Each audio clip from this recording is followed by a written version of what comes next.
My name's Theo Grahame. I'm an independent filmmaker, an illustrator, retro enthusiast and journalist born and raised in the steel city of Sheffield. I'm also known to some as battle rapper, Psychosis Holocaust, but no matter what I'm doing, it's all connected to the fact that I love making art, watching movies and being creative. On top of all this, along with my team, the Chef Spendables, we've spent the last few years painstakingly putting together the most ambitious project that we've ever attempted. My feature-length post-apocalyptic action-adventure movie, Unit 11. So you could say that we're quite busy, but I couldn't turn down the opportunity to create our own TV show, so me and the team are pulling together all of our resources to let you into our world and speak to other people that are on similar missions to what we are, as well as throwing a ton of other cool stuff just for the fun of it. Because there's so much more out there than what the modern day mainstream media spoon feeds us, not to mention all the amazing old school nostalgia that we forget about, so we're going to take you on a journey deep underground. This is Slimehouse TV.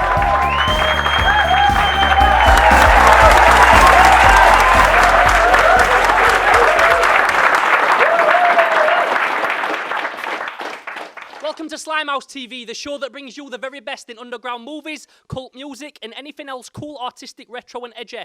Let's have a look what we got coming up on today's show. Slimehouse movie reviews back again. And today we're going to be reviewing one of my favourite 80s slashers ever, Slaughter High.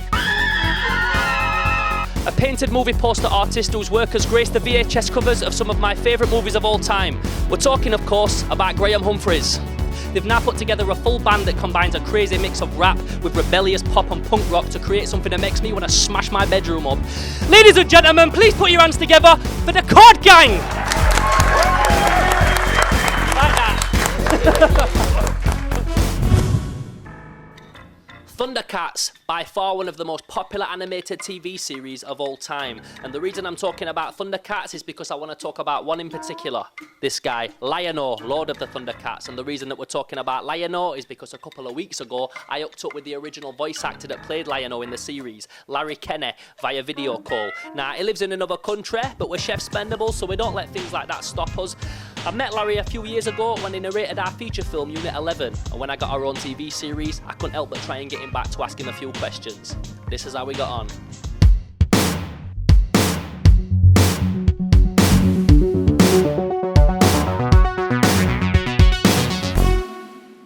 Larry, how we doing? It's good to have you here. Well, thank you, Theo. Congratulations on your new show. It's an honor to be here. The honor is all ours, Larry. I'll just get straight into questions. How did you get the part in Thundercats, one of my favourite shows ever? Well, like with all things in my business, the voiceover business, you get a job by auditioning for it, and that was the same with Thundercats.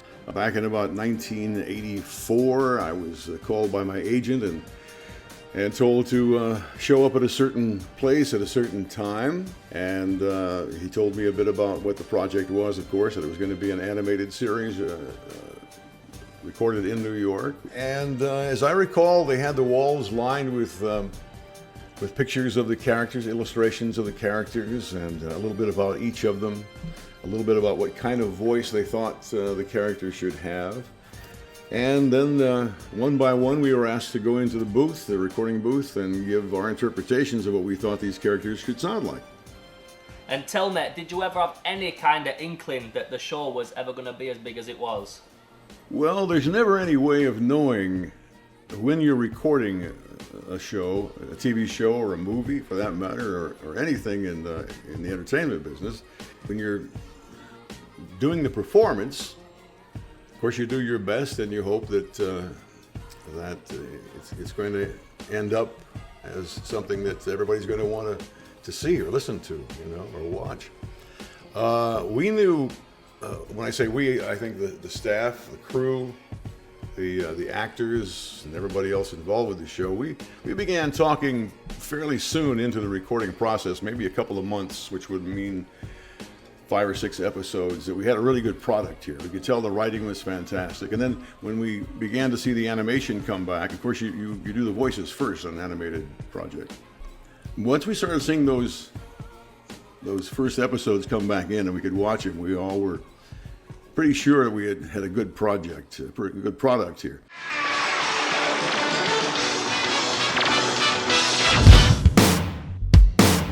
Here on Slimehouse TV, we love art and retro cinema, which is perfect as our next guest combines the two. A painted movie poster artist whose work has graced the VHS covers of some of my favourite movies of all time, A Nightmare on Elm Street and The Evil Dead, just to name a few. We're here today at Longley Park College in Sheffield to sit in on a very special class with the person in question, and being a huge fan myself, I can't wait to hear what he's got to say. We're talking, of course, about Grahame Humphreys. Originally from Bristol, England, Grahame Humphreys is one of the most recognised movie poster artists of this generation, and his work on horror films during the 1980s, such as Return of the Living Dead and Basket Case, set in stone some of the most iconic movie poster and video covers of all time. Today he's travelling up to Sheffield to teach some of the students at Longley Park College a little bit about movie poster design, and while he's here, we want to grab him for an interview and ask him a couple of questions ourselves. Let's see how we get on.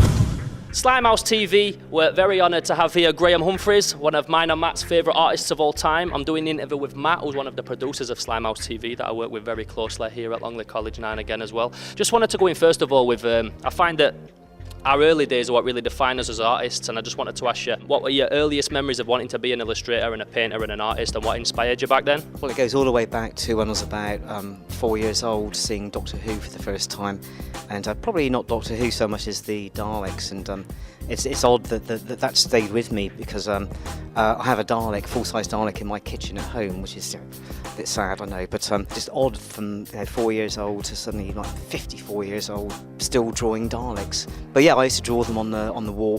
For some reason, I think my parents had some medical book, and I was quite fascinated by this image of a skeleton. It terrified me, but at the same time fascinated me. So the first things I ever drew were skulls and Daleks, and it hasn't really changed. Just wanted to ask you a little bit about your journey from wanting to be a painter and doing it at home and for fun and stuff, into turning that into a career. Just a little bit of the journey you took to get to where you are now. Certainly. Well, as a child, with those twin fascinations and my sort of growing love of horror literature as well, there was something about the two-dimensional painted image which I found quite fascinating, that actually without the use of real 3D, trying to create something which could almost look living. I've always had this fascination with colour, and just since a child, and it's not just the childishness of brightness, it's actually particular colours, and I recognised quite quickly that certain colours you just didn't see together, and I remember the first time I saw purple and green together thinking, what a fantastic combination. And even as a child, I had this fascination with orange and this kind of type of dark blue. At school, I could see that my solution to everything was a drawing. If it was a history lesson, there'd be a drawing at the end of the essay. If it's English, there'd always be some sort of illustration there. So I was kind of virtually illustrating everything. In fact, the only thing I couldn't illustrate was probably mathematics.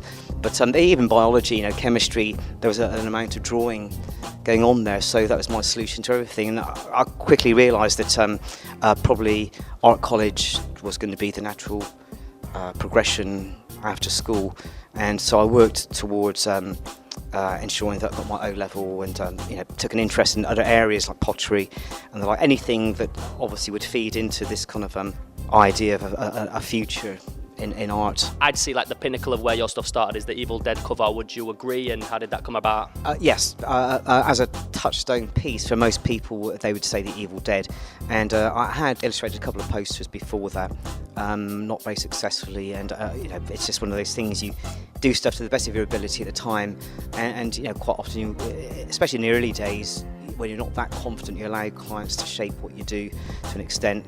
You're answering a brief and you're a bit nervous about it, so you just do what you think will please them the most, quite often forgetting that actually it's your input which they're actually employing you for.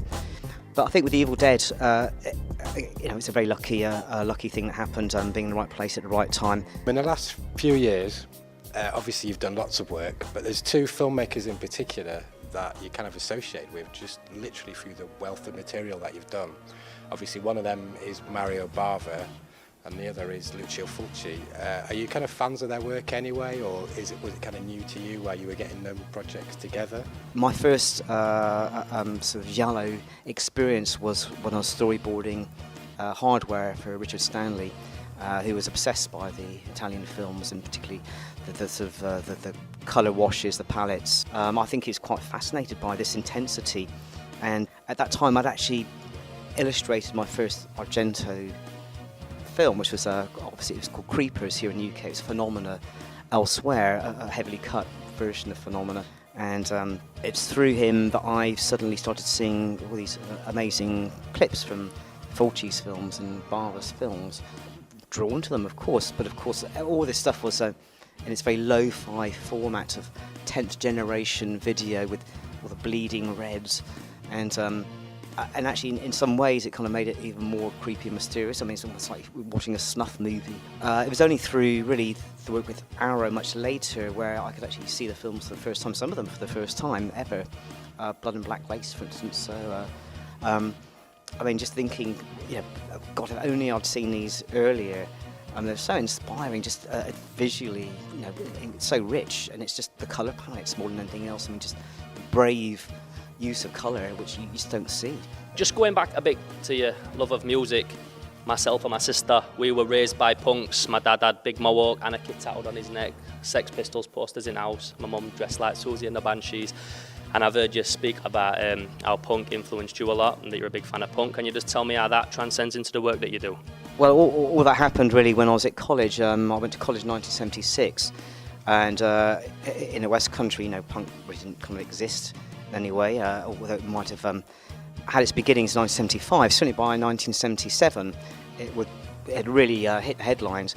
But it wasn't just about that, and going back to transgression as well.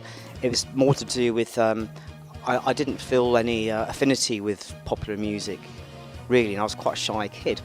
And I, literally quite terrified even just being outside sometimes. So, and I found that suddenly I was hearing something which kind of made some sort of sense, and I saw the visuals of some of the bands on TV or just in the press, and I thought, wow, there's something going on here. And I understood very quickly the sort of link between punk rock and horror, the sort of horror imagery that I loved. And certainly mentioned Susie and the Banshees, of course. Their name came from the film Cry of the Banshee, the Damned from These Are the Damned, and the Guildford Stranglers, for instance, all played with horror imagery. So you've worked kind of with kind of major distributing companies. Every now and again you'll do something for the underdog or an independent film. Would you kind of keep an eye out for independents and make sure you have a kind of a balance with that kind of work as well? For me, the challenge is the job itself. It's never who it's come from. I think that, in the same way that people supported my career very early on by taking, the punt and taking a bit of a risk with me, then I think it's only fair that I do the same for other people as well then. So you've done a lot of album cover artwork, all the way down to like a new one. There's a lot of grime fans that watch this show because I have quite a lot of involvement in that scene. I noticed you've just done DEE's new album, which is wicked. They've nice crossover there, and you've done tons of movie poster stuff. Would we ever see you do anything like a comic book cover, like 2000 AD, like a guest artist or something like that? I'm a big comic fan, and just personally, that's something I'd love to see. What's the chances of something like that? I've steered away from comics primarily because I like to. The challenge for me is always to put everything into one picture, to make the one image do everything it needs to do, rather than a whole series of panels, which I think film does, adequately. It's just not me. Not to say I don't appreciate the fantastic art that's out there. A one-off cover, of course, I would do that. Being an artist myself, I know what it's like when you have them days where you just have like a bit of a block, or you just look at your work and you're like, I hate it, I'm rubbish, everything I do is rubbish, I want to be like this other guy that I'm looking at who's 1,000 times better than me. So the first question I wanted to ask you is, are you self-critical? I'm very self-critical myself. Are you self-critical about your own work? And when you are feeling self-critical and you do hit a bit of a block, how do you persist through that? Yes, I am self-critical. I go through a phase with each job. There's the joy of being employed to start with. There's the whole process of creating something, but doing stuff on demand it's a bit torturous sometimes. You'd like to have a bit more time on things, and you can't always be satisfied with what you're doing because you don't have the time to deliver it in the way you want to. Virtually every job, at the end of the process, I'll look at it and hoping I'm going to be delivering something I'll be really proud of, probably the best thing I've done so far. And suddenly you look at it again, you think, God, it's one of the worst things I've ever done. And actually, I always hate everything I've done. And it can take years before I can actually go back to it and actually understand why you did the best you could. And actually, there are some good things about it. So yeah, self-critical, yeah, absolutely. Music always is a good little stimulant. Another trick I've learned is if it's a film I'm trying to represent somehow, whether it be DVD cover, album cover. I'll listen to the music or watch the film last thing before I go to sleep. So literally that's the last thing in my head. And I find quite often as I wake up, just that little moment between being asleep and awake, suddenly it will be there. Those blocks do come, and the best thing I find I can do is actually take my head out of the space where that subject is and just look at something completely and utterly different. Maybe flicking through some books on a completely different subject matter, or simply just shutting off from that job completely for a good few hours, filling ahead with something else, and actually distracting yourself to the point where this thing will actually represent itself in a way which is different to the way it was earlier on. So there are ways and means of getting around stuff. Well, thanks very much for joining us, Graham. It's been an honour to have you on the show. I'm a big fan. Matt's a big fan. So just thank you for joining us today. Slimehouse TV.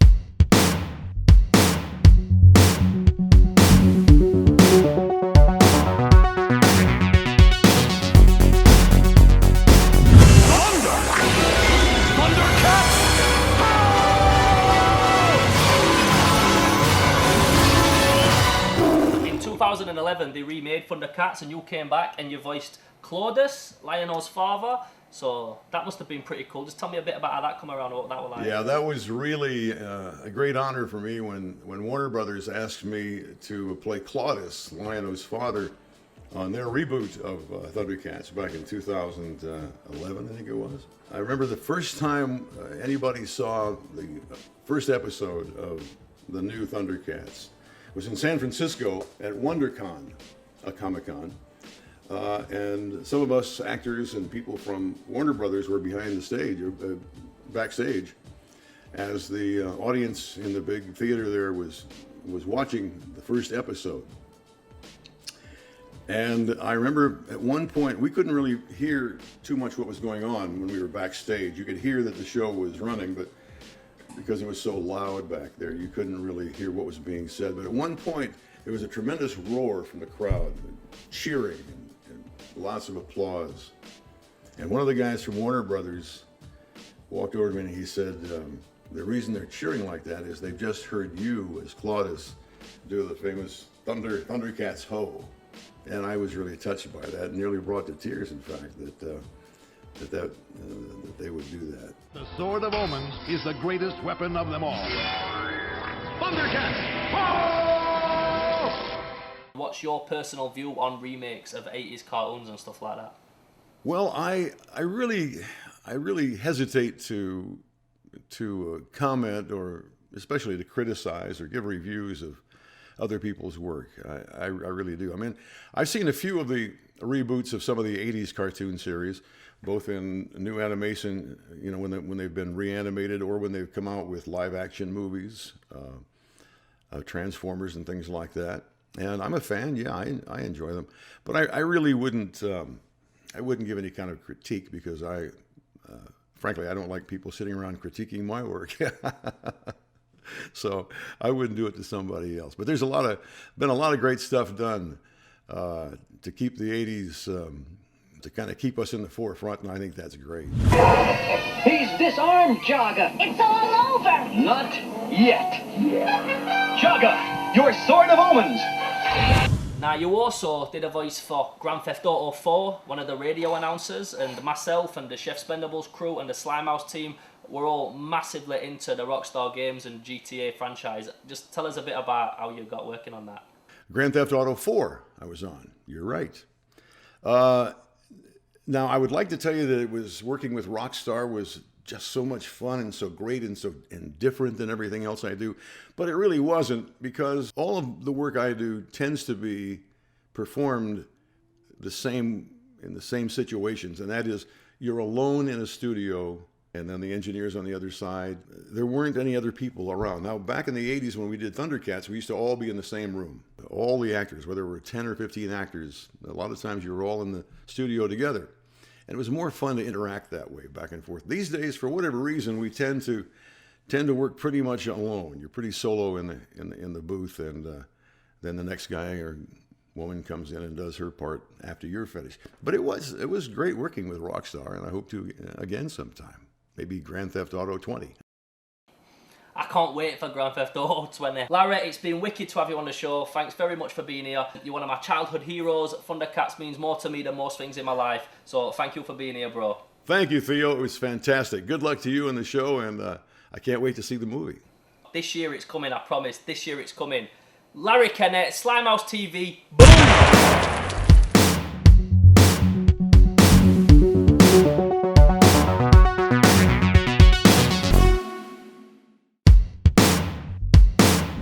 Slimehouse movie reviews back again. Myself, Theo Garvey, Tasmin, and today we're going to be reviewing one of my favourite 80s slashers ever, Slaughter High.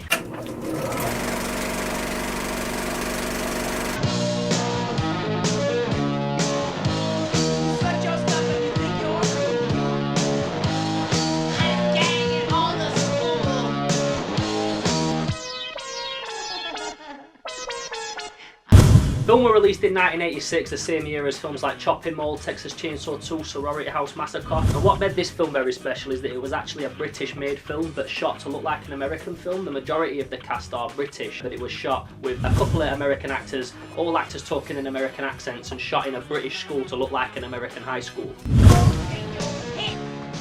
Come on, you want to do it, don't you? I'm kidding, sure I do. So the story is basically set in a high school where there's a typical group of cliquey kids, and then there's like the geeky nerd who everybody picks on, and one day they pick on him and it just goes a little bit too far.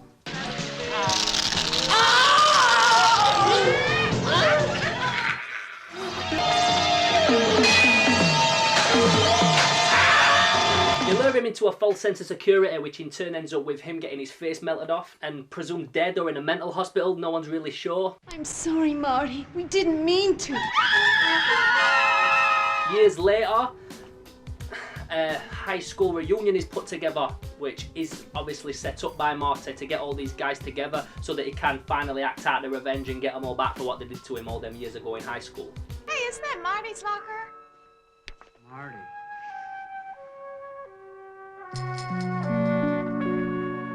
Some of the best bits about this film are the death scenes. My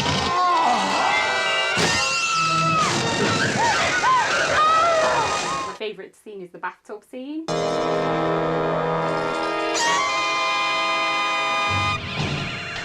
A great lawnmower death. The lawnmower death's good. It was just a time in the 80s when people were just buzzing off like big gore effects in slasher films. After stuff like Psycho and Halloween and Texas Chainsaw, where you didn't see too much blood, these are ones where the more blood and the more creative the death, the better. Put together by some of the creators of Friday the 13th, who followed in that same kind of genre. So we saw films like The Burning and Sleepaway Camp, films with one slasher and big gore effects, and this is no exception. Again, going with the 80s classic style slasher where he has a mask and a unique outfit. This one is one of my favourites, one of the most underrated horror character designs in the whole of the 80s in my opinion.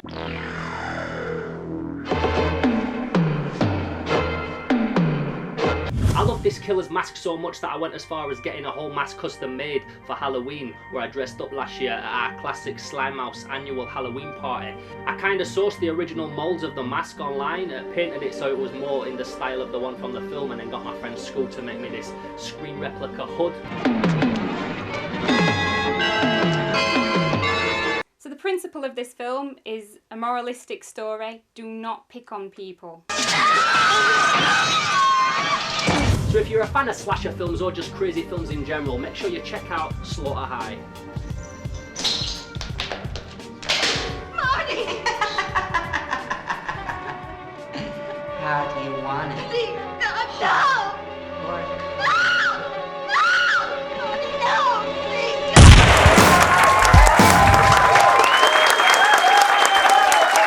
Welcome back! Okay, if there was ever a list compiled of the top 10 most prolific rappers in the north of England, these two would definitely be on it. And if that wasn't enough, they've now put together a full band that combines a crazy mix of rap with rebellious pop and punk rock to create something that makes me want to smash my bedroom up. Ladies and gentlemen, please put your hands together for the Chord Gang! Like that. Yes, Chord Gang, we good? We Wicked, yeah? So we've got, just introduce yourself for anyone that don't know we're dealing with. My name is Mike Mouth. And I'm Shinobi.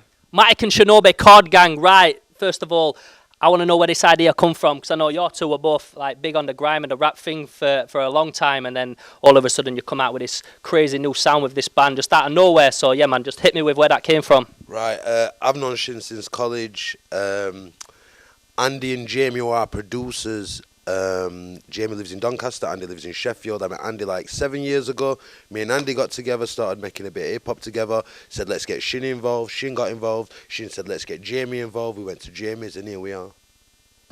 Me and Jamie were like working on like a few grime bits with Future Sound and stuff, and then linked up with Marcus and Andy, and they were doing something that like I ain't really done. I've always done grime and like bassline and stuff, so I thought try something new. We put a band together and came up with Clubs and Spades. It's cool stuff.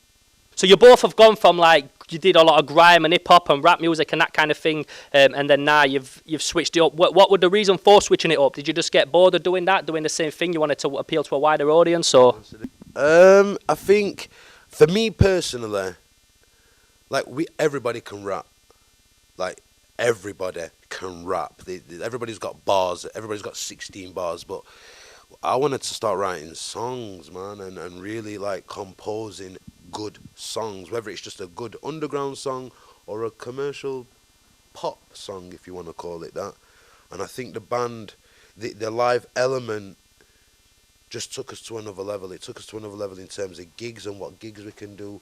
And see, every time someone describes his music, they say hip-hop, pop, punk, pop, rock, jazz, funk influence. So it's just like, well, we're hip-hop then, aren't we? Hip-hop invented nothing, but it reinvented everything. So why not? Why not push it to the limits? If you look at an artist like Kanye, every album he does is different. He don't follow a set generic sound. He'll go left one album, fully forward the next album, reel it back for another album. So I don't know, we're just experimenting still, and still fusing the live elements into his music. We're still growing, so it's exciting. And just a question for Shinobi. I know that you've done more grime than most people. Do you know what I mean? And you'll know for a fact that like you would have never got to play main stage at Tramlines if you were doing grime. Do you know what I mean? Which, as much as I'd like to see that's just not how it works, innit? So, do you think that the fact that you've switched up and now doing something a bit different, do you think that's why like you might get more gigs and stuff now and get more people from different kind of scenes checking you out? Yeah, obviously, like before when I was doing grime, I'd done like most gigs. Like I played at Eskimo Dance, I played at Sidewinder, there I call big grime like events. But like it was the live stuff, like doing like concerts, opening up for big artists. Like there's no chance doing that when you're doing grime. So like obviously doing the live band thing, it's opened up more doors and we can play different gigs like where we're not seeing the same faces and stuff. So it's good, man. I like it, man. It's something different. And even though that is the case, I know you are still doing your grime music. Do you think it's important to stick to your roots and still like not forget about how to spit grime? Because obviously, it is easy to forget. Like if you went back and trying to write grime, if you'd had a big break from it, like I've done it myself. Like you kind of forget like your flow and that kind of thing. Do you think it's important to stick with your roots and still keep bringing out stuff that's grime? Yeah, definitely. I've just been like obviously I've been in hip hop mode for like last 2 years now. So and then all of a sudden like last month or so it's just been like boom. I'm back in grime mode, so I'm late for stuff again. I'm back on proper grime mode. Like I'm forgetting stuff. I'm not turning up to places when I should be. So like that's fully grime mode, innit? Like, but that's just how it works, innit? Like I think it's hard to stay like in hip hop mode and grime mode at the same time. Like the different, it's like it's all in your head really. Like and it's hard. Like I've tried writing grime bars when we were working on the Clubs and Spades stuff and. It's like I'm struggling, but now I'm in grime mode. I can just like I'm writing 64 bars a day and stuff like that. It's mental, really. But I suppose. Yeah, well, I suppose it's like anything, isn't it? Like at minute, like because I'm fully on my filmmaker mode, I find it hard to sit down and write bars, and it might take me 3 days to get 8 bars out that are consistently working together. It's like, is it a similar kind of thing with you, like you're saying with the band, and that's why you keep stuff consistent? Yeah, it's got to be like that. Otherwise, your head's all over the place. It's hard enough for me to find time to write like a couple bars anyway. But like, so with Clubs and Spades, it were more like you weren't just writing random bars. You were getting a beat, and you knew we had a hook planned. We were writing songs, and we had concepts for stuff. Whereas grime, you're just like you're getting a beat. You're just in your in your room, it's dark, you just like you go in and you're in the mode for that. But like hip hop and clubs and spades stuff, it's different. You're at a different place in it. So.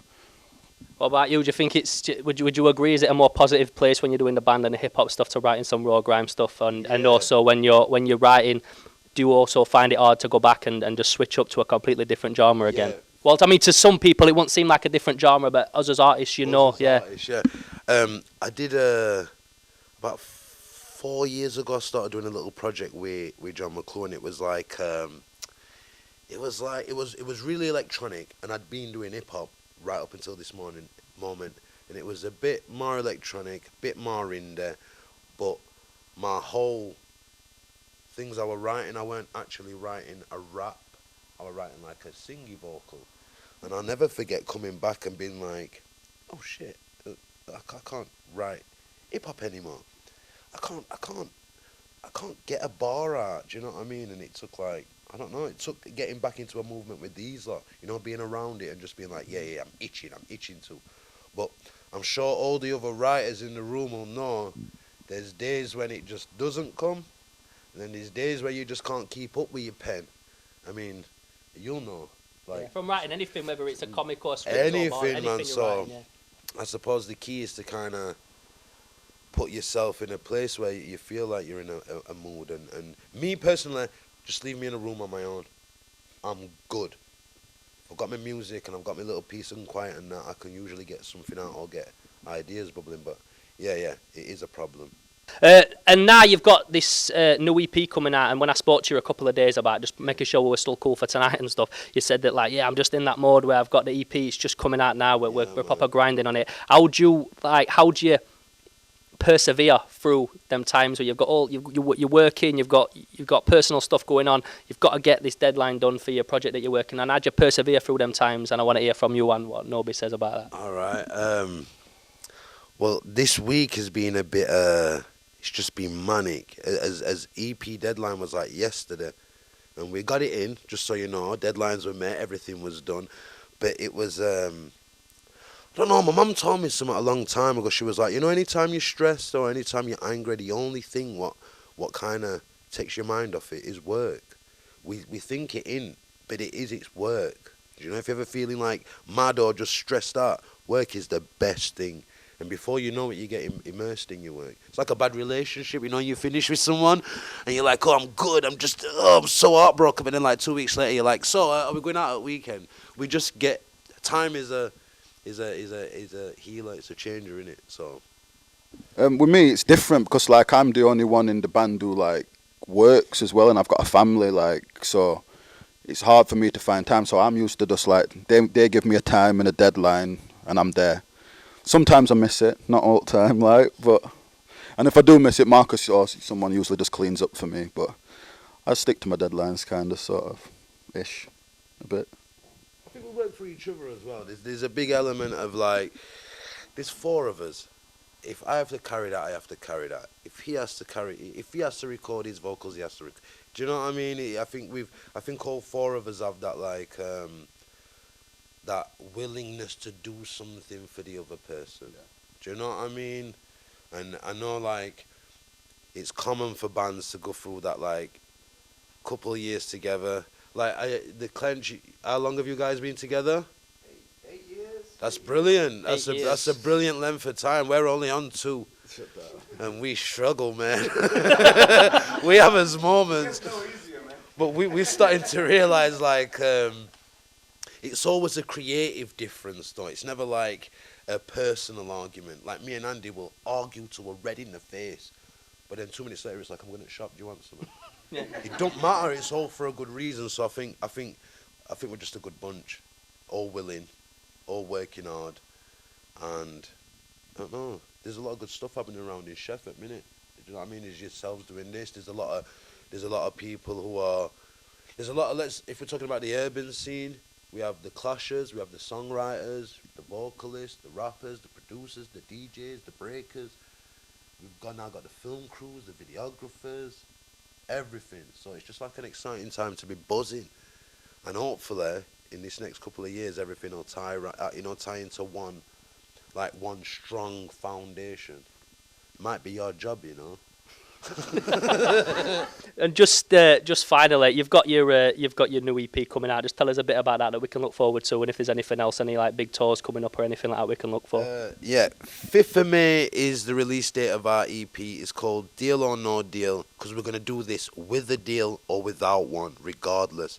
We're doing this for the love, and it's his first like. We've released 3 projects before online and stuff, but this is his first like. I don't know what to call it because I've got a swear word on my mouth, but it's like, this is our real step. This is the real No, do you know what I mean? So, yeah, this is the real ish. So we're just trying to step it up and kind of separate the men from the mice, do you know what I mean? And hopefully it's the right time for us. And people are supportive as well at the minute. Like personally, I want to shout out people like Scumfam and K who are just grafted, do you know what I mean? It's different to what we're doing, but they're grafted, and every move they make's a positive one, so I don't know, man. But yeah, look out for it. 5th of May. 5th of May, you can catch us on his website at www.clubsandspades.co.uk. We've got like a mailing list, free music, tour dates. And then it's just your two tonight. You haven't got the full band with you tonight. Just tell me a bit about what we've got to look forward to, because you're going to do a performance for us, which I'm excited about. We are gonna perform a song called "The Get Up," which is like I think it's our fun song actually. Like I love performing. I don't know how you feel about it. It's alright.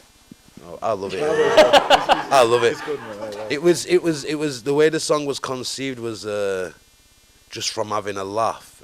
Me and Andy was in the studio and we wanted to practice the technique of going into the booth and freestyling, and then when you mess up, just like punch back in. So all my verses are on there, are just gone in, freestyled, come back out, think about it again, go back in freestyle. So I think it's fun for me because of the way it was made.